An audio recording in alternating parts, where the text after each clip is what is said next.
আমি তোমার জন্য আমার সর্বোচ্চটুকু দিয়ে চেষ্টা করেছি তোমাকে আগলে রাখার। আমাদের প্রতিশ্রুতিই ছিল তো দুজন দুজনকে ভালোবেসে আগলে রাখবো, পাশে থাকবো।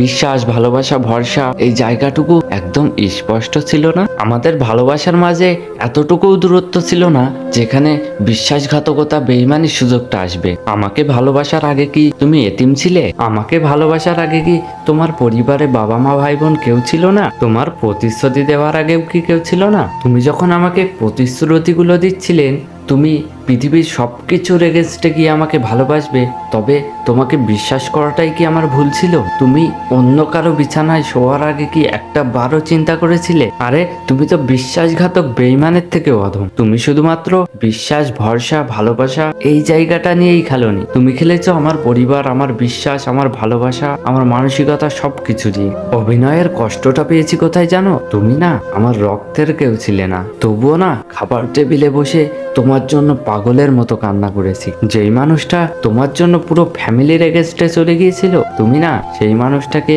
পুতুলের মতো করে ছুঁড়ে ফেলে দিলে। অভিশাপ দিচ্ছি না, তবে সময়ের অপেক্ষায় রইলাম।